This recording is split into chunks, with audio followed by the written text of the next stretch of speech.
This video is being sponsored by 𝗣𝗥𝗢𝗙𝗦𝗧𝗦, which has a collection of well-written crafted courses for software developers, from Python to front-end to system design to scalability to Docker and whatnot. Learning at 𝗣𝗥𝗢𝗙 is really powerful because they have all coding workspaces in the browser itself, and also they offer 𝗣𝗥𝗢𝗙 Unlimited, in which you pay only once for all the courses. They have annual and monthly plans, and my audience gets a 10% additional discount on the 40% campaign they have for India. So you get a 46% discount on using the coupon Rachit, and you can have the link in the description. Hey everyone, welcome to the series of system design in which we pick topics one by one and deep dive into them. The topic for today would be scalability. Now, first of all, scalability is a very hot topic when it comes to interviews, and for scalability there is no magic sauce. We have different kinds of problems, and for different kind of problems we have different kind of solutions, right? So it is not having any one magic sauce in which if you have a look at it and then you can clear every system design interview when it talks about scalability. It's not like that. Well, to approach scalability, there are two things that you should definitely talk about, which is describing the load. How do you measure what are the load parameters of a current system? And the next important thing is how do you describe the performance of this? So there are many ways in which you can describe the load of a system. For a web server, it can be requests per second. For a database, it can be ratio of reads is to write. Or for a chat room application, it can be the number of active users. So these are the different kind of systems, and for each system you can have different kind of load parameters, and it really depends on your use case scenario. So to examine that, I actually have an example of Twitter from 2012, and we will look into that. So the main operations for a Twitter app is post tweet, which is having around on average 4,600 tweets per second. So these are like users like you and me who are writing something and then tweeting it. So these many requests per second or these many tweets are coming per second on average, and on peak we have 12,000 requests per second.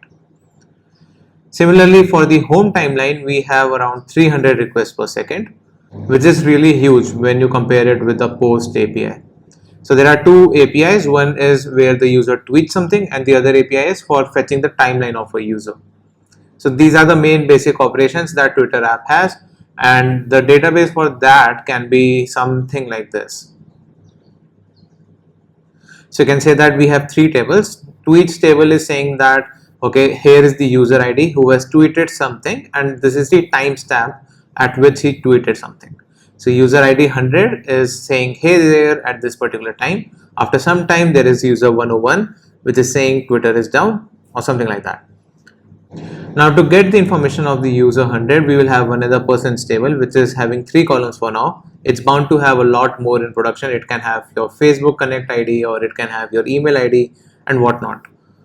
So this is having profile image, URLs and all those things. This is the person table for that, which fetches us the information of a given person, right?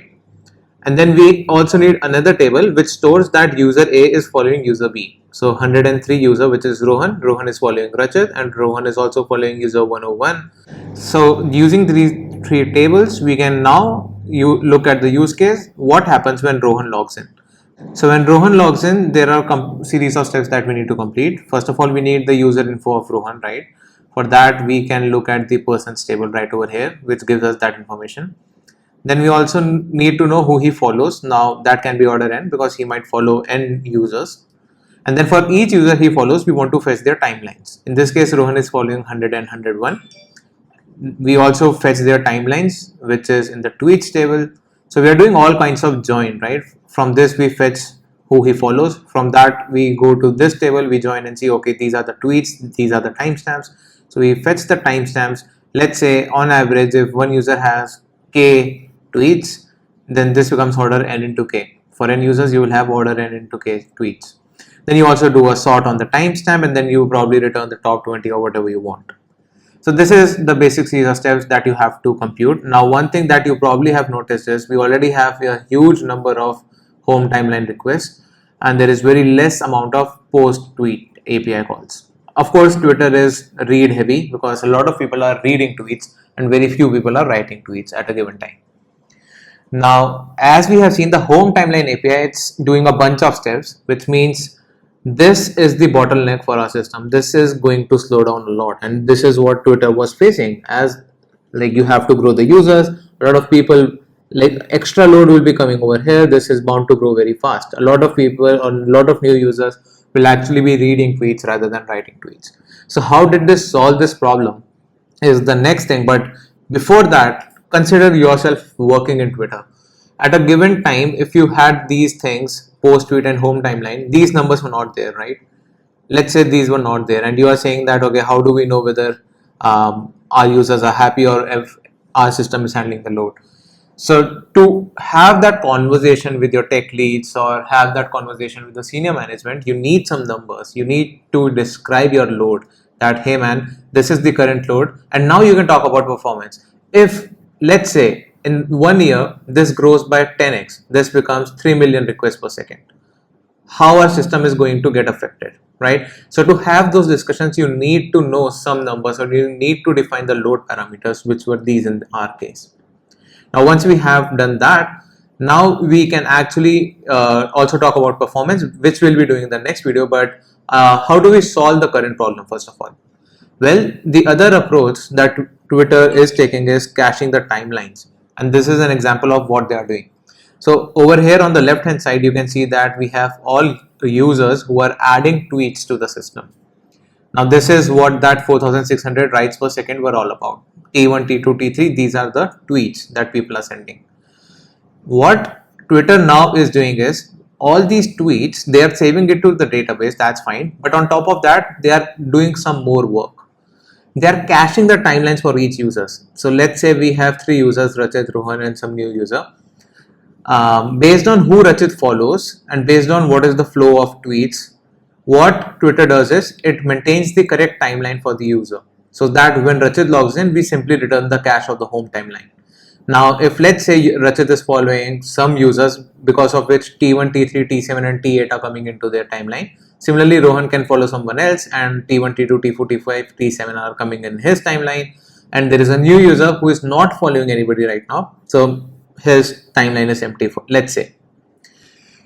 Now, as we are seeing that this flow of tweets is 4600 writes per second, and over here there are readers who are having 300k reads per second, which is really a lot. But now, since we have cached the timeline, these reads are now very trivial. We are simply taking the timeline from the cache and returning to the users. So the load has decreased quite a lot, and this is how Twitter is solving the problem, and this is indeed the model that they have adapted. Now, let's say one user on average has 75 followers, let's say. Then you can say that those 4600 tweets which are coming over here, now we also have to insert them on the timelines of 75 people. So these writes actually become 345,000 tweets per second, or 345,000 writes per second. Now this number over here and this number over here now looks balanced, right? And this is like really good model for solving the problem at our given scenario. Well, what is the issue over here? Now let's say Ronaldo tweets. Now Ronaldo is like really a famous guy. He has 30 million followers, and now you will be doing 30 million writes to the cache, right? Of course not, because it will be really slow. So to Ronaldo, he's adding some tweet and the system is taking forever to add his tweet because we are updating the timelines of 30 million users. So to solve that problem, we can actually pick up a hybrid model, which is over here. What we are doing is, when normal users like us tweet, it's obviously going to like this queue where we are maintaining all the tweets. Of course, now these can be saved to the database. But for Ronaldo and let's say other popular users, what we're doing is, instead of fanning these out to the cache of other users, we are actually not doing that. We are simply storing them to the DB. It can be anything, SQL, Redis, I'm not sure. It can be anything, whatever you want. For simple app at smaller scale, I think Redis is also fine because it can be distributed too. So what the point is, instead of fanning out the tweets of famous users to all their followers, which will be like 30 million in case of Ronaldo, we don't want to do that. What we do is, instead we simply store that to the database. Well, how do we solve the problem of when some user logs in? So Rachit logs in, we want the timeline cache which is the cache which is being built from the tweets of normal users, because that is not really huge work. If we have to add to 100 users, like for every tweet, there are 100 people who are following that guy, we insert that particular tweet to 100 timelines, and now when Rachit logged in, he will have one set of tweet which is coming from the cache, and another set of tweets which will be coming from the DB itself directly, and these will be the tweets of all the celebrities or really popular guys. And now you mix both of these are mixed, and that's what we return to the user when they log in. So that we mix these, we sort them by timestamps, and now we have a final set.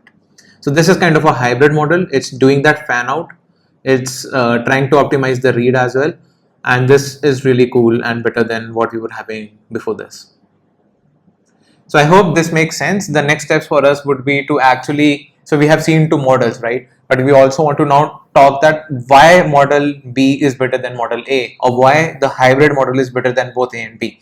So to actually have that conversation, now we need to start measuring the performance of a system, so that we can have this conversation. Okay, the model B is better because the performance metrics are now better by 20% than what we were having, right? To have these conversations, to have that science introduced in our systems or in our communications with our team, we need to describe the performance, which will be the topic for our next video.